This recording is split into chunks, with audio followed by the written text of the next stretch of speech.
Alors, salut tout le monde, bienvenue dans cette première présentation du podcast de nakan.ch, le podcast du sportif connecté. C'est vraiment un plaisir de vous retrouver pour cette expérience du podcast. Donc, cette fois, je suis pas derrière un écran, je suis pas derrière un clavier, mais je suis derrière juste un micro et puis je vais échanger plusieurs thématiques au cours des prochains mois, des prochaines semaines avec Hermano qui me rejoint dans ce projet de podcast qui mûrit chez moi depuis un certain temps. Et puis, c'est grâce à un commentaire que tu as laissé sur mon blog, Hermano, qu'on a fait connaissance et puis qu'on a élaboré ce projet de podcast des sportifs connectés. Effectivement, bonjour à toutes, bonjour à tous, c'est Nakan. C'est vrai que c'était un projet qui finalement a vu le jour très vite. Je pense que tu l'avais déjà bien mûri de ton côté. Moi, j'avais l'envie de me remettre au podcast. En tout cas, ça s'est fait très vite et je suis enchanté de parcourir ce petit bout de chemin avec toi. Eh bien, écoute, pour moi aussi, c'est vraiment un plaisir de me lancer dans ce projet. Et effectivement, comme tu l'as dit, donc ça fait plusieurs années que je pense de mon côté à un podcast qui vienne en parallèle des thématiques que je traite sur le blog. Donc, c'est-à-dire que le podcast, je le vois un petit peu plus comme un média qui permet d'aborder au sens large des thématiques comme l'entraînement sportif, donc dans le sport d'endurance que je traite également sur le site internet, et puis des sujets qui sont un petit peu annexes à ça comme l'alimentation du sportif, et puis évidemment de traiter aussi des thématiques que j'aborde plus directement sur le site comme la technologie dans le sport. On va parler probablement aussi au cours des prochains épisodes de montres connectées, de fonctions, d'algorithmes, etc. dans ces montres, de plateformes d'analyse de sport en ligne aussi. Donc voilà, c'est toutes des thématiques qui me passionne, que les lecteurs du site qui nous écoutent aujourd'hui connaissent probablement à travers mes différents articles. Et puis aussi, elle a abordé peut-être un petit peu des thématiques nouvelles que toi, probablement, Hermano, tu vas nous amener aussi. Et puis que certains invités qui vont se joindre à notre podcast à l'avenir vont pouvoir partager avec nous également. J'espère bien. Surtout qu'on a déjà une belle brochette d'invités qui ont répondu présent pour les premiers épisodes. Donc, comme tu l'as dit, on va aborder entre autres les algorithmes d'entraînement, on va aborder l'alimentation du sportif, peut-être une alimentation un peu plus spécifique sur le sportif d'endurance, sans s'y limiter non plus. Et puis j'espère aussi qu'on va aborder pas mal de thématiques un peu plus techniques. Donc l'idée du podcast au niveau purement logistique, je dirais, c'est un épisode qui va être publié toutes les 2 semaines. Donc avec une thématique particulière qui sera discutée, avec un invité ou non, ça dépendra de la thématique et puis de la disponibilité de nos éventuels invités. Et on va se retrouver comme ça toutes les 2 semaines avec une thématique intéressante et puis un débat par rapport à ça. Mais peut-être avant de commencer à aborder ces thématiques, ce sera l'objet du premier épisode officiel de ce podcast qu'on va diffuser du coup dans 2 semaines. Mais c'est peut-être de se présenter, que nos auditeurs ils nous connaissent peut-être un petit peu mieux, qui sachent un petit peu d'où on vient et d'un point de vue podcast, site internet, etc. Puis aussi notre passé sportif d'endurance pour qu'on se rende compte un petit peu des galères probablement qu'on a déjà traversé dans nos entraînements respectifs. Alors, est-ce que tu voudrais commencer par te présenter, Hermano ? Allez, c'est parti. Donc, tu l'as dit, moi je m'appelle Hermano, j'ai tout fraîchement 39 ans, je suis papa de 3 enfants, alors du plus jeune qui a presque 10 ans au plus âgé qui a 21 ans maintenant, et puis au milieu, donc c'était 2 garçons qui bornent la fratrie, et puis au milieu, on a une fille qui est sur ses 17 ans, donc une famille qui a déjà bien roulé sa bosse, et pendant que nous avons élevé nos enfants, je me suis adonné avec plaisir, entre autres, au sport d'endurance et comme toi, je crois que j'ai choisi le triple effort, à savoir le triathlon. Alors, je reviendrai pas forcément sur mes choix parce que, à vrai dire, je sais même pas pourquoi j'ai choisi le triathlon. C'est un sport qui s'est présenté à moi et dont je suis tombé amoureux. Je suis pas encore monté sur la distance reine qu'est l'Ironman, mais je ne désespère pas d'y arriver un jour. Et donc, pour revenir sur mon entre guillemets passé de sportif, j'ai pas mal pratiqué de 18 à 25 ans, j'ai fait une belle petite pause entre 25 et 30 ans, et puis après, vers 30 ans, je me suis préparé pour justement monter sur mon premier Ironman, en passant par les championnats de France longue distance, et puis d'autres belles courses. Bon, malheureusement, des soucis de santé m'ont un petit peu éloigné des terrains de jeu, donc maintenant je reprends doucement et surtout avec la recherche du plaisir de nager, plaisir de courir, plaisir de rouler. Bon, petit arrêt l'année dernière. On y reviendra aussi. On peut presque dire que je me suis pris une porte, mais bon.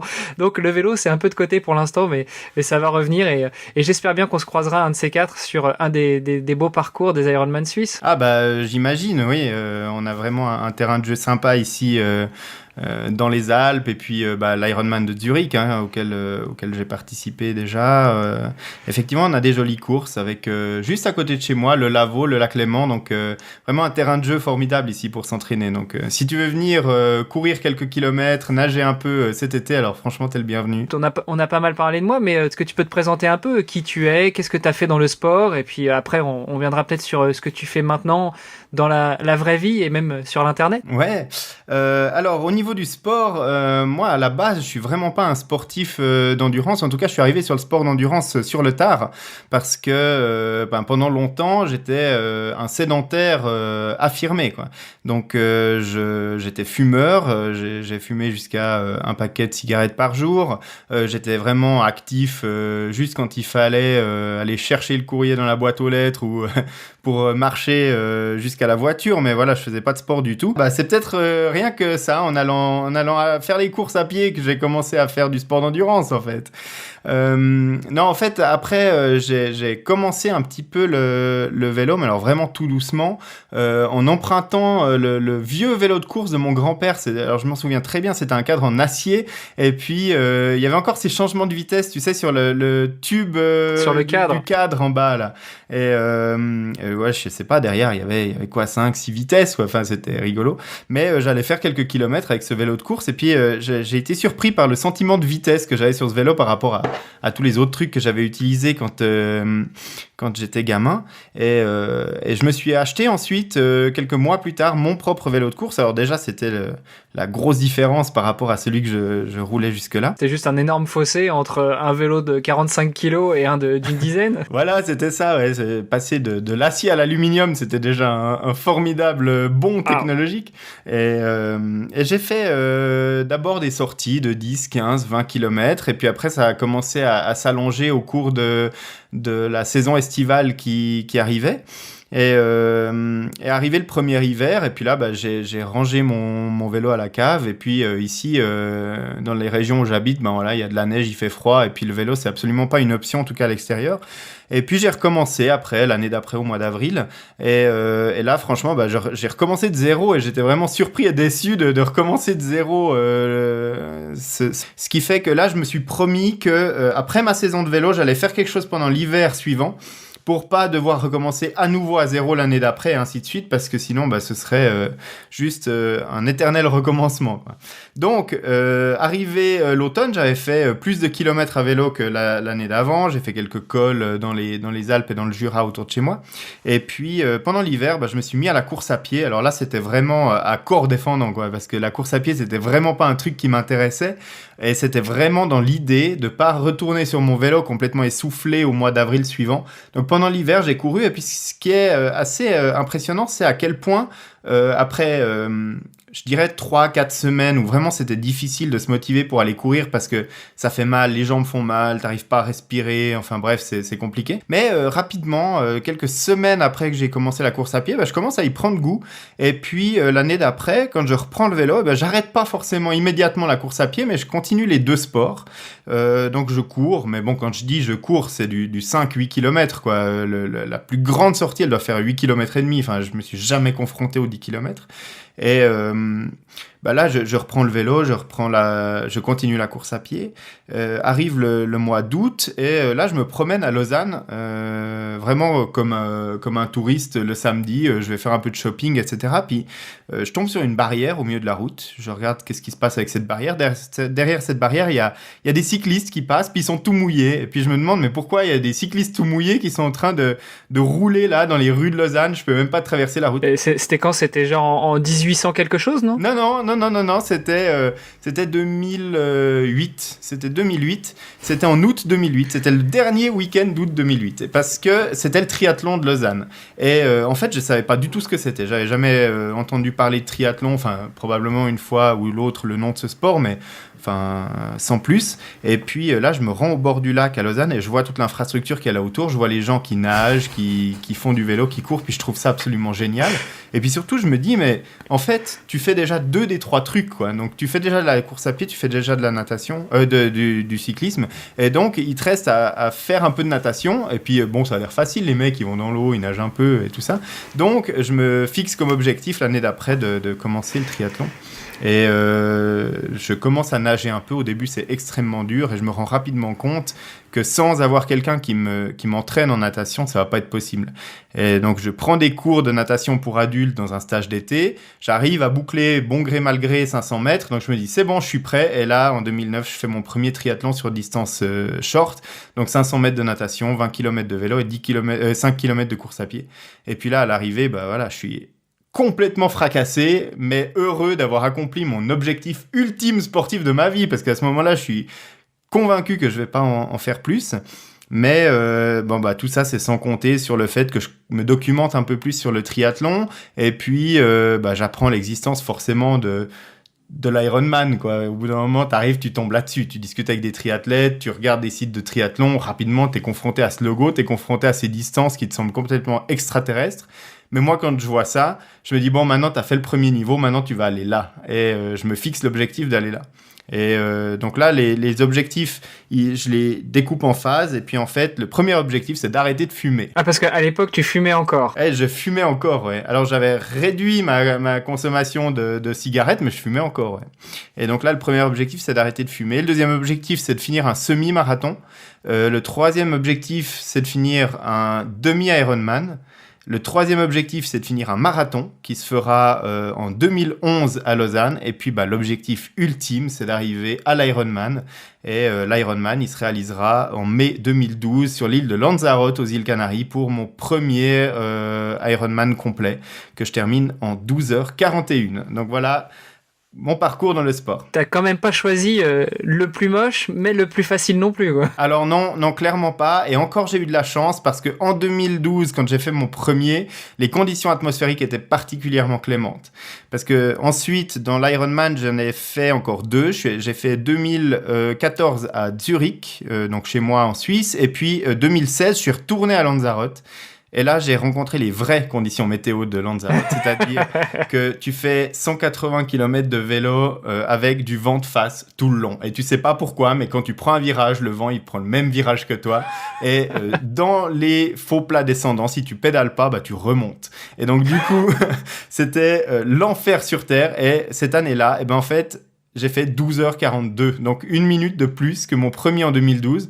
Mais par contre, j'étais entraîné comme une machine, donc j'avais l'impression de pouvoir faire facilement 1h30 de moins, quoi. Mais voilà, les conditions ont décidé autrement. Donc voilà comment je suis passé de mon canapé et de mon paquet de clopes à l'Ironman de Lanzarote.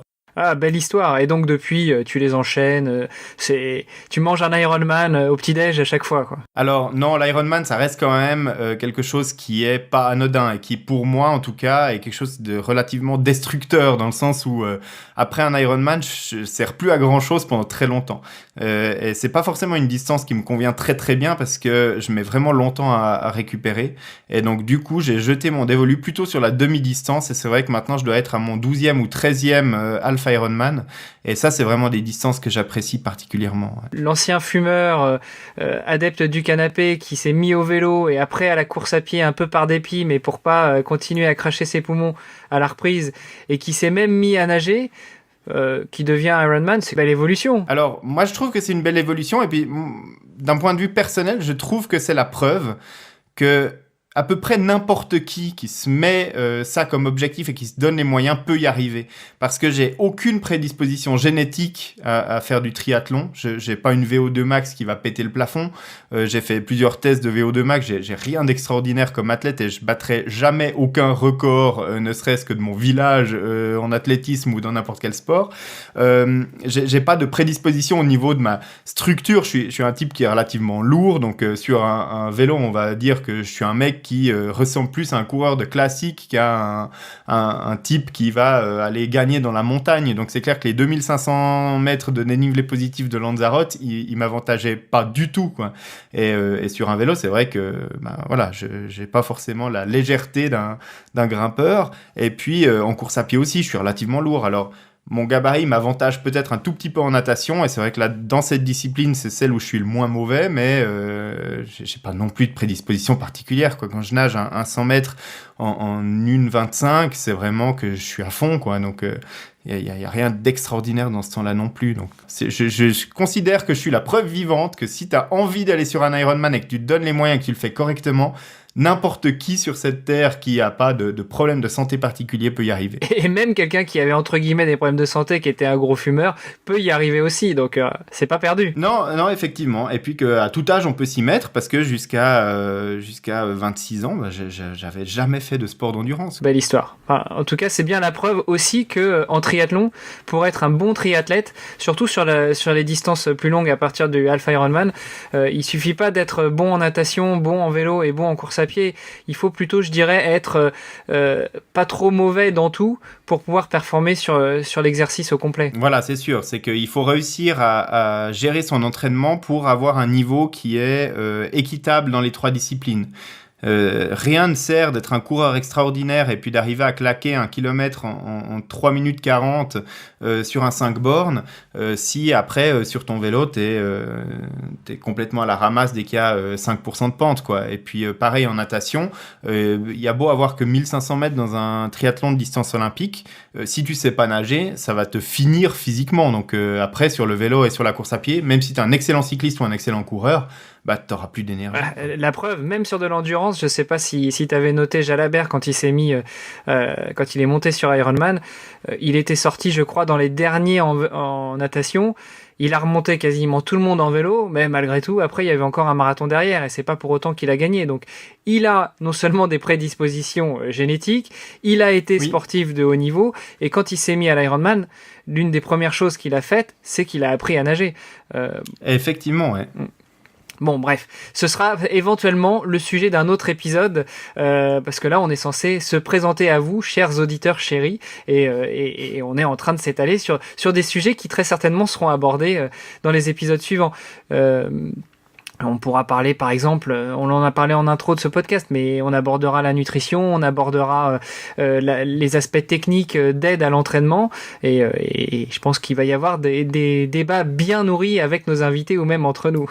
Ah oui, ça j'imagine, parce que aujourd'hui, dans le monde de l'entraînement et avec tout ce qu'on trouve sur Internet, c'est que tout le monde a son avis, et puis on est de plus en plus en train d'être évangélisé par une technique ou par une autre, et puis on défend sa crèmerie bec et ongle. Donc des fois, c'est des oppositions de style assez intéressantes. Ouais. En tout cas, j'ai vraiment apprécié cette histoire de comment tu es venu au triathlon, et c'est vrai que pour ma part, ça s'est fait sur une période beaucoup plus longue. J'étais plus petit, j'ai toujours été l'archétype du petit gros. Voilà, j'étais un jeune qui aimait bien manger, j'avais un peu d'embonpoint, et puis vers 14-15 ans, j'ai découvert, comme toi, le vieux vélo en acier avec le passage de vitesse au cadre, et j'y ai pris goût. J'ai commencé à monter sur le vélo pour aller faire mes courses, monter sur le vélo pour aller à l'école. Après, j'ai commencé à rallonger les distances en montant chez les copains qui habitaient un peu sur les hauteurs de la ville où j'habitais. Et puis, de fil en aiguille, je me suis lancé dans la découverte de ce sport. Et j'avais jamais vraiment aimé courir. Par contre, j'aimais bien aussi nager. Je nageais pendant les vacances en partant avec mes parents, et de temps en temps j'allais à la piscine. Alors vers 15-16 ans, on commence à être grand, on commence à vouloir avoir un corps bien sculpté. Donc je me rappelle très bien qu'avec un copain on avait été à la piscine, on s'amusait à faire des longueurs, et puis on avait vu une pancarte pour un triathlon. À l'époque, je te parle de ça en 96, hein. On n'en parlait pas beaucoup et on s'est fixé le défi de s'aligner sur ce premier triathlon qui était distance sprint. Et c'est comme ça que deux cyclistes du dimanche et nageurs une ou deux fois dans la semaine, je me suis pris au jeu et j'ai commencé à nager. J'ai continué à rouler et puis j'ai appris à faire de la course à pied. Et voilà, j'ai commencé comme ça l'histoire. Je suis rentré dans le triathlon à 16 ans par la petite porte et j'en suis jamais sorti. Et comme je te disais en intro, bah j'ai failli monter sur Ironman à quelques soucis de santé près, mais je ne désespère pas d'y revenir dans les années à venir. Ça reste quand même, je pense, pour tout triathlète, hein, ça reste cette espèce de Graal qu'il faut quand même essayer de courir une fois, en tout cas qu'il faut aborder une fois dans sa vie pour être complètement accompli en termes de triathlète. Je sais pas ce que t'en penses, mais il y a beaucoup de gens qui font du triathlon autour de moi et puis qui manifestement ont pas le gabarit ou ont pas les prédispositions pour faire ça, mais vont quand même s'attaquer à l'Ironman parce que c'est quelque chose qui, une fois dans sa vie, il faut avoir essayé. Je pense que non seulement c'est une chose qu'il faut avoir essayé une fois dans sa vie quand on est triathlète, maintenant on a aussi beaucoup de battage médiatique et du coup c'est vrai que quand tu rentres dans le triathlon, il y a beaucoup de gens qui par le jeu du marketing finissent par se dire bah ouais, c'est forcément là qu'il faut que j'aille, même s'ils sont pas forcément faits pour ça. Mais à l'inverse d'autres sports, par exemple, tu prends la course à pied, tu peux très bien t'épanouir comme coureur sur du 5, sur du 10, sur du semi-marathon. Disons que même si le marathon est la distance reine de la course à pied, je pense pas que ce soit dans l'idéal de tout coureur de courir un marathon un jour. Par contre, monter sur la distance Ironman, je confirme que pour moi, c'est plus que l'idéal de tout triathlète qui se respecte. Ouais, j'ai quand même vraiment l'impression que dans ce milieu, ça reste quand même ce mythe un petit peu passage obligé, enfin en tout cas pour beaucoup de triathlètes. Enfin, une fois que tu es monté sur l'Ironman, je pense que tu as utilisé pas mal de joujoux pour t'aider dans tes entraînements et je crois que tu en as fait une de tes passions annexes au sport. Alors oui, pendant que je me mettais gentiment au sport, eh bien je continuais en fait une autre de mes passions qui était l'animation de blog. Alors j'étais sur des blogs très en avance sur le temps sur internet. J'ai eu mon premier blog, je crois, en 2003 ou 2004.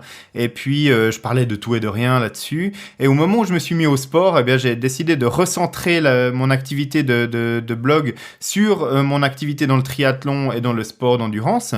Et puis, j'ai commencé à publier quelques articles juste sur le matériel que moi, j'utilisais. C'est-à-dire que j'ai publié quelques informations sur le compteur que j'avais sur mon vélo, la montre que j'avais au poignet, puis comment je les utilisais. Et puis, plein d'autres sujets, des comptes rendus de courses, et puis ce genre de choses. Mais très rapidement, je me suis rendu compte que les articles qui faisaient de la fréquentation sur le blog, c'était clairement les articles sur lesquels je parlais de la techno, de mes différents gadgets. Et de fil en aiguille, j'ai commencé à contacter les petits distributeurs autour de chez moi, et puis ensuite les importateurs de Garmin en Suisse, de Polar, etc., pour savoir si je pouvais leur emprunter des derniers modèles qu'ils avaient sortis pour les tester, et puis publier des comptes rendus sur le site internet. Donc c'est comme ça que j'en suis arrivé en fait à monter skenacan.ch aujourd'hui, c'est-à-dire un site qui fait principalement de l'analyse et du test de matériel technologique qu'on utilise dans le sport d'endurance, donc que ce soit les montres, les compteurs, les capteurs de puissance, de cadence, les trucs connectés qu'on va se mettre un peu partout autour du corps pour mesurer nos performances et ce genre de choses. Et puis aussi continuer à publier d'autres articles un petit peu plus en rapport avec ma propre pratique, des comptes rendus de course quand j'en fais, et puis deux, trois articles un petit peu sur l'actualité du sport ou de la technologie dans le sport d'endurance. Moi, il y a une chose que j'ai beaucoup appréciée quand je suis tombé sur ton site, en dehors de tests sur les montres de sport que tu faisais. J'ai bien aimé aussi le petit easter egg d'un article du 1er avril qui parlait du nouveau système GPS. Oui, alors ça c'était le 1er avril 2018. Où effectivement j'avais un petit peu embelli la technologie GPS en disant qu'il allait être précis à 2 cm près, qu'il était maintenant disponible avec des fréquences ultra précises, même 50 cm sous l'eau, donc que les triathlètes pourraient avoir des tracés GPS parfaits en natation en eau libre. Et en fait, je me suis rendu compte que j'avais décrit tellement techniquement bien le truc que, en fait, tout le monde était sorti avec leur montre GPS pour tester ce truc-là le 1er avril parce qu'ils voulaient voir cette mise à jour que les Américains avaient fait sur le système GPS. Et puis, j'étais un peu emprunté après à faire le démenti. Non, mais les gars, c'était un poisson d'avril. Les articles que j'ai mis, c'est des vrais articles techniques sur GPS, mais ils parlent absolument pas de ça. Et puis, ils sont en anglais technique, donc on comprend rien de ce qu'ils racontent. Mais en fait, c'est pas vrai. Et voilà, j'étais un peu emprunté après ce 1er avril. Non, mais je trouve que c'est aussi un joli petit cadeau que tu as fait sur ton site. Donc, pour les auditeurs qui veulent savoir un petit peu qui tu es et quel est ton état d'esprit, je vous invite à aller regarder cet article-là, à le lire. Non seulement vous verrez que le ton emprunté est relativement sérieux, la méthodologie que tu adoptes, c'est-à-dire qu'effectivement, tu cites tes sources. Bon, là, pour le coup... Comme tu l'as dit. Il y a quand même pas mal de bidons. C'était du mais bidon. Après, a posteriori, j'avais fait une analyse complète de tout ce que j'avais mis dans le texte pour démêler le vrai du faux. Et en fait, il y avait plein de trucs qui étaient vrais. J'ai utilisé des terminologies qui étaient vraies, les noms d'équipes de maintenance au sol du système GPS qui étaient vrais, avec des sites qui étaient vrais. Mais autour de ça, j'ai mis des informations qui sont des fake news, comme on dit maintenant, hein, d'utilisation de fréquences, de synchronisation d'horloges atomiques dans les satellites GPS. Donc, c'est des trucs hyper techniques. Il y a des trucs vrais, il y a des trucs faux, et puis au total, ça donne un truc qui déconne un peu, quoi. Bravo, tu es donc un gros profondeur en 2018 de fake news. Ouais, écoute, j'en suis pas forcément fier, mais j'ai l'impression que le 1er avril, on y a droit. Et puis, cette année, 2019, j'ai dit, je vais continuer à faire un truc sur le 1er avril, et donc j'ai publié un article le 1er avril cette année, mais j'ai dit, je vais faire un truc un petit peu plus gros, que ça se voit quand même. Donc c'est pour ça que j'ai choisi la thématique de l'application Netflix sur les montres Garmin.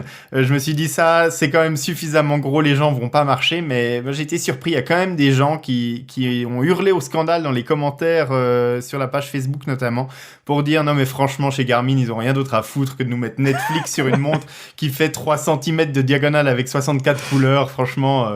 Voilà, donc j'ai trouvé ça rigolo aussi cette année, quoi. Le jour où Netflix se lancera dans le podcast, pourquoi pas ? Écoute, oui, effectivement, mais Spotify, c'était quelque chose qu'on attendait dès que Garmin a annoncé la musique sur ses montres. Mais j'ai encore essayé de trouver des arguments plausibles et qui justifient l'utilisation de Netflix sur sa montre, et j'ai dit notamment que au départ d'un marathon, quand t'es dans ton bloc de départ, t'as 20 minutes à attendre avant le coup de feu, et puis que t'as envie de déstresser un peu, vite fait une série sur ta montre, hop.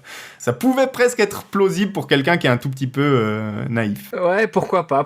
Écoute, ce sera à tester. Peut-être même que tu devrais le suggérer à Garmin et autres fabricants. Ça leur donnerait peut-être des idées. Ouais, avec pas. Un écran déporté et jetable, tu sais, que tu prends avec ton sac poubelle dans ton sas de départ de marathon. Une fois que t'as fini ta série, avant que le coup de feu soit donné, tu jettes ton écran jetable et biodégradable. Et écologique, bien sûr, parce qu'il faut que ce soit dans l'air du temps. Hein. Ouais. Avec ton sac poubelle. Mais je vais leur proposer ça, mais franchement, je suis pas sûr qu'ils adhèrent énormément au projet tout de suite. Faudra les travailler au corps, quoi. Et on parlait de Spotify sur les montres Garmin. Sur Spotify, moi, j'écoute aussi des podcasts de tout et de rien. J'ai des podcasts en anglais, j'ai des podcasts en français, puis j'ai quelques épisodes d'un podcast qui s'appelait Nip Sport, dans lequel il me semble que je t'ai déjà entendu. Et j'ai envie de te dire que la boucle est bouclée, parce que j'ai commencé à me lancer dans le podcast en 2014 avec Nip Sport, justement. On avait rejoint une famille de podcasts suisses qui s'appelle maintenant Nipcast, qui était basée à Lausanne, et aujourd'hui on fait la présentation de notre nouveau projet de podcast avec toi, qui est suisse, du canton de Vaud. Donc voilà, la boucle est bouclée, en espérant qu'on ait une plus longue vie que feu le projet Nip Sport et le projet Place au Sport, qui était un peu son digne successeur. On avait pour objectif, contrairement à Nip Sport, d'arroser un peu plus la planète médiatique et pas uniquement podcast. On voulait aussi se lancer dans la vidéo, dans des conférences. Bon, malheureusement, le projet est arrivé à son terme beaucoup plus tôt que prévu, mais c'était de belles expériences. Eh bien, écoute, ça me fait plaisir de savoir que tu as déjà toute cette expérience dans le podcast et puis dans les médias annexes. Comme ça va nous permettre tous les deux d'unir nos compétences respectives pour éviter de reproduire des erreurs types qu'on pourrait faire dans ce genre de projet. Mais en tout cas, voilà, en discutant avec toi des idées qu'on a pu avoir en développant le podcast, on s'est rendu compte qu'on avait déjà une liste de thématiques assez impressionnante à partager entre les deux. Donc je pense qu'au niveau des épisodes, en tout cas de cette saison 1 du podcast qui va se dérouler durant l'année 2019, je me fais pas du tout de soucis sur le fait qu'on va trouver des thématiques, on va trouver des invités pour en parler, et puis on va essayer de développer des sujets intéressants pour nos auditeurs. Ah, en effet. Et justement, pour mettre l'eau à la bouche de nos auditeurs, est-ce que tu peux nous en dire plus sur le premier épisode qu'on a programmé, qui sera diffusé dans 15 jours ? Alors, oui, tout à fait. Donc, on s'est arrêté sur la thématique des montres de sport, mais on va pas parler d'une marque ou d'un modèle particulier. On va parler en général des algorithmes qui sont inclus dans ces montres pour nous aider à nous entraîner correctement, à planifier notre entraînement et puis à gérer notre quantité d'entraînement dans la semaine, typiquement.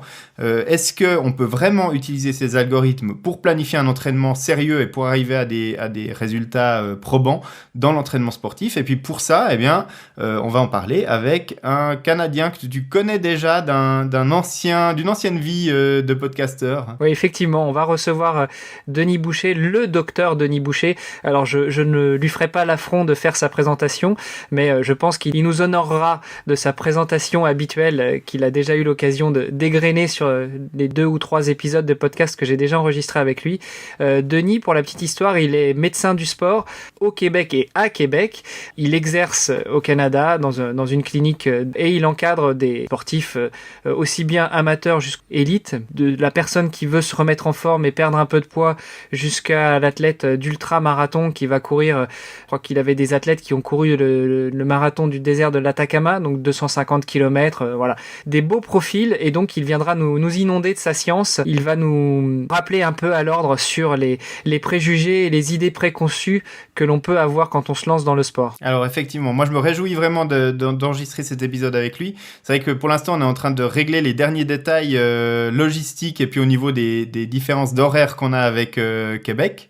Donc une fois que tout ça sera réglé puis qu'on pourra effectivement être en ligne avec Denis Boucher, ça va vraiment être un plaisir, parce que pour avoir fréquenté d'autres Canadiens, je sais que c'est des gens qui défendent leurs idées sans avoir leur langue dans leur poche. Donc en règle générale, ça donne des discussions animées et puis qui mâchent pas leurs mots. Donc ça, je me réjouis vraiment d'avoir ce genre de discussion. Bah écoute, je te laisserai rencontrer Denis, mais effectivement, il correspond tout à fait au profil que tu en dépeins.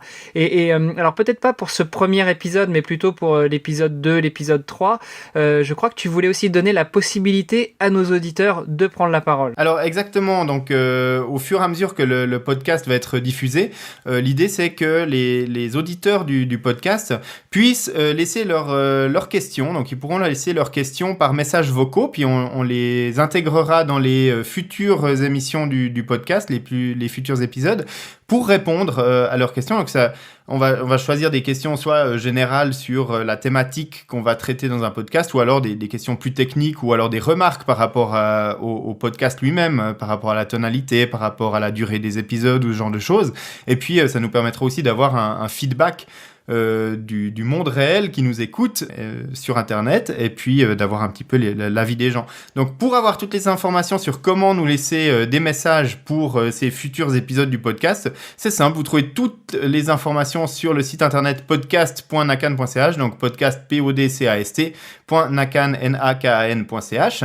Donc sur ce site, il y a toutes les informations sur Hermano et moi, donc comme ça vous ferez plus ample connaissance avec nous encore, et puis surtout les instructions pour se connecter et s'abonner au podcast sur toutes les plateformes que vous souhaitez. Donc on va diffuser sur quoi? Sur Spotify. Sur toutes les plateformes classiques. Donc là, il y aura vraiment aucune excuse pour ne pas écouter le podcast, parce que vu qu'on sera sur Spotify et sur Deezer, même sur la montre Garmin pour partir courir, on pourra télécharger le podcast avant de partir courir et l'écouter pendant qu'on s'entraîne. Donc il y a vraiment aucune excuse. Je pense que là, nos auditeurs n'auront plus aucune excuse. Et puis peut-être même que pour les plus jeunes qui sont des gros adeptes de YouTube, on mettra aussi juste le logo de l'épisode et on balancera le flux audio avec. Voilà, donc même sur YouTube, on trouvera le podcast des sportifs connectés. Donc là, il y a vraiment zéro excuse pour pas l'écouter.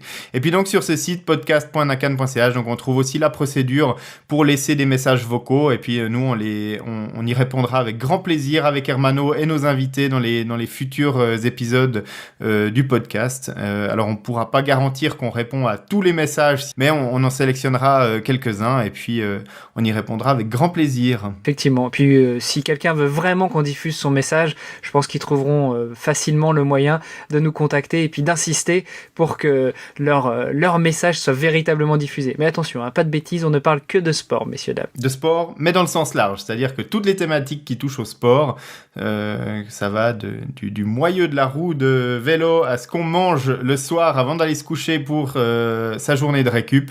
Donc tout ce qui touche au sport, mais par contre effectivement on va pas non plus marcher sur les plates-bandes des autres podcasteurs et on ne parlera pas de la saison 3 de Stranger Things sur Netflix par exemple. Oh, ma fille va être déçue. Bref.